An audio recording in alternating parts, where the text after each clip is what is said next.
సంవత్సరాల అనుభవం ఆంధ్ర, తెలంగాణ, కర్ణాటక, తమిళనాడులో లక్షల మంది నమ్మకమైన కస్టమర్ల సంతోషాలకు నిలయమైన మీ నివాసానికి అందమైన చిరునామా. సార్ ఇప్పుడు కోటా శ్రీనివాస్ గారు టాలీవుడ్ ఇండస్ట్రీలో చాలా సేవలు చేశారు. ఆయన లేని లోటు ఎలా చూడొచ్చని. ఒక మహానటుడిని కోల్పోయింది ఈ రోజున ఇండస్ట్రీ. ఎందుకంటే ఈ రోజున క్యారెక్టర్ యాక్టర్స్ ఒక విలక్షణమైనటువంటి పాత్రలో విశిష్టమైనటువంటి పాత్రలు వస్తే ఆ పాత్రలు చేయడానికి అవసరమైనటువంటి ఒక మహానటుడు, ఒక గొప్ప టైమింగ్, ఒక గొప్ప డైలమా కంటిన్యూ ఉన్నటువంటి వాళ్ళు అలాంటి ఒక క్యారెక్టర్ కోసం పరాయి రాష్ట్రాలకు పరుగులు పెట్టాల్సినటువంటి తరుణం ఇది. అలాంటి సందర్భంలో కోటా శ్రీనివాసరావు గారు కొమ్ము కాసిన గొప్ప గొప్ప పాత్రలు ఎన్నెన్నో ఉన్నాయి. ఎన్నెన్నో విశిష్టమైనటువంటి పాత్రలు ఆయన పోషించారు. ఆయన 45 years ఆఫ్ జర్నీలో ఆయన పోషించిన పాత్రలు, ఎందుకంటే విలన్గా క్యారెక్టర్ చేసినా అది ఈయన్ని చంపేస్తే బాగుండు అని అక్కడ పాత్రలే కాకుండా థియేటర్లో ప్రేక్షకులు కూడా ఫీల్ అయ్యేలాగా అలాంటి అది ఇచ్చారు. ఒక మంచి క్యారెక్టర్, ఒక పాజిటివ్ క్యారెక్టర్ చేస్తే ఆ పాజిటివ్ క్యారెక్టర్లో ఇంత మంచి పర్ఫార్మెన్స్, ఇంత మంచి తండ్రి, ఇంత మంచి అన్నయ్యో, ఇంత మంచి ఊరి పెద్ద అనుకుంటే బాగుండని చెప్పి ఆ పాజిటివ్నెస్ని తీసుకున్నారు. అలాగే కామెడీ తీసుకుంటే కామెడీ పరంగా కానీ ఏ కోణంలో తీసుకున్నా ఒక యాక్టర్కి ఉండాల్సినటువంటి వెరసటాలిటీ మొత్తం కూడా ఆయనలో మనం చూసాము. ఎన్నెన్నో కొన్ని 750 పైగా చిత్రాల్లో ఆయన అలరించినటువంటి పాత్రలు కానీ ఆయన పోషించినటువంటి విధానం కానీ ఈ రోజున మామూలుగా ప్రతి హీరోకి అందరికీ అభిమానులు ఉంటారు, కానీ అందరి అభిమానులు కూడా శ్రీనివాసరావు గారు అభిమానులు అంటంలో అతిశయోక్తి ఏమాత్రం లేదు. ఆ విధంగా ఎంత గొప్ప కెరీర్ చూసాడో యాక్టర్గా. మనకి గ్రేట్ క్యారెక్టర్ యాక్టర్స్గా చెప్పుకుంటే ఆ రోజుల్లో ఎస్వి రంగారావు గారు కానీ, తర్వాత రాజనాల్ గారు కానీ, నాగభూషణం గారు కానీ, ఆ తర్వాత కాలంలో రావు గోపాలరావు గారు కానీ, వీళ్ళందరి తాలూకు డిక్షన్ కానీ ఇది కానీ ఈ నటనలో కనిపించేది. అంత గొప్ప నటులు ఎలాంటి క్యారెక్టర్ చేసినా సరే అద్భుతమైనటువంటి పర్ఫార్మెన్స్ ఇచ్చినటువంటి గ్రేటెస్ట్ యాక్టర్గా ఇండస్ట్రీలో ఆయన ఎవరు నిలిచిపోతారు అనమాట. ఓకే సార్, అంటే ఏ సినిమా చేసినా తెలుగు యాక్టర్స్ని చాలా వరకు పెట్టుకోండి అనే పుష్ చేస్తారని చాలామంది యాక్టర్స్, కో యాక్టర్స్ అలా చెప్తూ వస్తున్నారు. అండ్ షూటింగ్ టైంలో కో యాక్టర్స్తో ఎట్లా ఉంటారు కోటా శ్రీనివాస్? అంటే కో యాక్టర్స్ని పెట్టుకోవటం అది దాని విషయం వేరే. అది ఆర్టిస్టులు క్యారెక్టర్ తగినటువంటి వాళ్ళని వాళ్ళు పెట్టుకుంటారు. ఏ క్యారెక్టర్ కావాలనుకుంటే ఆ క్యారెక్టర్కి సంబంధించిన వాళ్ళని వాళ్ళు పెట్టుకుంటారు.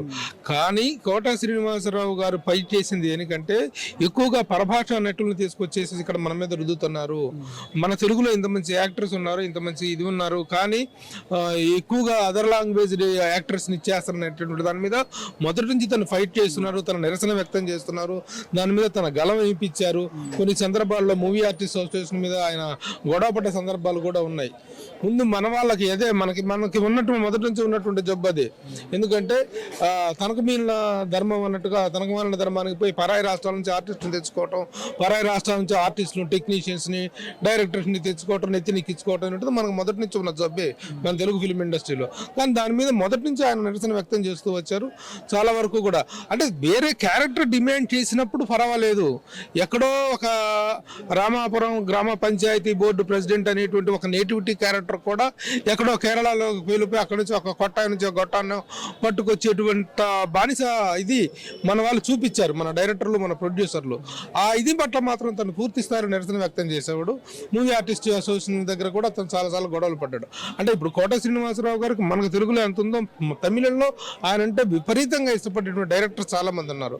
ఆయన డిఫరెంట్ పర్ఫార్మెన్స్ కానీ డిఫరెంట్ డిక్షన్కి ఇష్టపడేటువంటి చాలా మంది ఉన్నారు. అలా క్యారెక్టర్ డిమాండ్ చేసినప్పుడు ఎవరైనా ఒక ఆర్టిస్ట్ని తెచ్చుకున్నారంటే పర్వాలేదు, కానీ ప్రతి చిన్న వేషాలకు కూడాను పరాయి రాష్ట్రాల నుంచి తీసుకొచ్చి మన రాష్ట్రంలో ఉన్న ఆర్టిస్ట్ని, మన వాళ్ళని జూనియర్ ఆర్టిస్టులను చేసి పడేసినటువంటి సందర్భం మీద మాత్రం కోటా శ్రీనివాసరావు తీవ్ర స్థాయిలో ధ్వజం వేసి ఫైట్ చేసినట్టు ఉంది. యాజ్ ఎ జర్నలిస్ట్గా నేను కూడా ఆయనకు సపోర్ట్గా ఎన్నో సందర్భాల్లో మాట్లాడినటువంటి సందర్భాలు ఉన్నాయి. ఓకే, రీసెంట్గా మీరు లాస్ట్ టైం కలిసింది ఇప్పుడు కోటా శ్రీనివాస్ గారిని? కోటా శ్రీనివాసరావు గారు మొన్న మధ్య నేను ఒక 5-6 నెలల కిందట మంచి ఇంటర్వ్యూ చేయడం జరిగింది. ఆ ఇంటర్వ్యూలో తను చాలా విషయాలు ఈ ఆవేదన తను వ్యక్తం చేసినవారు. ఇలాంటి పరిస్థితి ఉంది అనేటువంటి దాని మీద ఆవేదన వ్యక్తం చేశారు. అయితే ఆయన జీవితంలో ఆయన క్యారెక్టర్లో ఎన్ని రకాలైనటువంటి పోషణలు చేశారో, ఎన్ని రకాలైనటువంటి పాత్ర పోషణలు చేశారో, నిజ జీవితంలో కూడా ఒక విషాదం ఆయన జీవితాన్ని తమకుంది. చేతికి ఎక్కువచ్చిన కొడుకు ప్రసాద్ యాక్సిడెంట్లో చనిపోయినప్పుడు ఆయన పడ్డ బాధ ఇక్కడ చాలా ఆశ్చర్యకరము, చాలా కోయిన్సిడెంట్ అయినటువంటి విషయం ఏంటంటే వీళ్ళిద్దరి కాంబినేషన్ చాలా super duper hit combination. Kota Srinivasarao గారు అండ్ బాబు మోహన్, వీళ్ళిద్దరి కాంబినేషన్ అంత సూపర్ డూపర్ హిట్ అయితే దురదృష్టం ఏంటంటే వాళ్ళిద్దరి కొడుకులు కూడాను విలేజ్ యాక్సిడెంట్లో చనిపోతే అతను కొడుకు పోయినప్పుడు ఈయన కొడుకు పోయినప్పుడు ఆయన ఓదార్చుకున్న తీరు చూస్తే ప్రతి ఒక్కరికి కంట తడివి పెట్టుకుని వాళ్ళు అంటూ లేరు.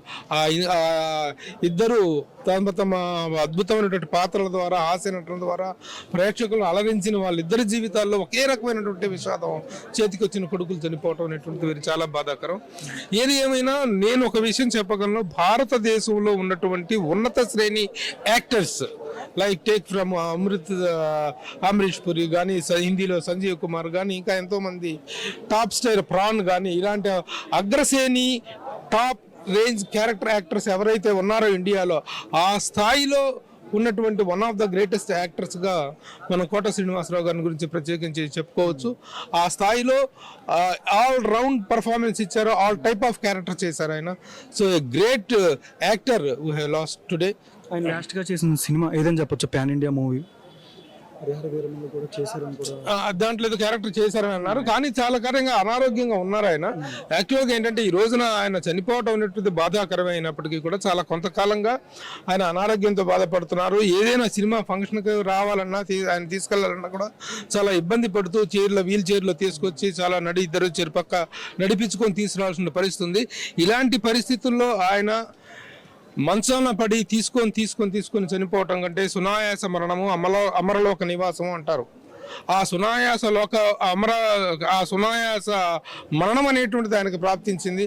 అంతవరకు ఓకే, కానీ అంతకుమించి ఎక్కువగా ఆయన బాధపడి ఇంట్లో వాళ్ళని బాధ పెట్టిపోయేటువంటి పరిస్థితి కాకుండా అలాగే సడన్గా ఆయన నిష్క్రమణ బాధాకరమైనప్పటికీ నిష్క్రమించిన తీరు మాత్రం ఇబ్బంది పడకుండా పోవటం అనేటువంటిది గొప్ప విషయం.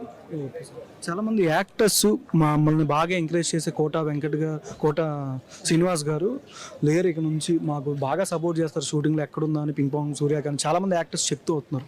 ఎంకరేజ్ అంటే స్టూడియోలో కూర్చుంటే, ఒక షూటింగ్ స్పాట్లో కూర్చుంటే కోట శ్రీనివాసరావు గారు ఉన్నారంటే చుట్టుపక్కల మొత్తం ఆయన చుట్టూ చేరిపోతారు.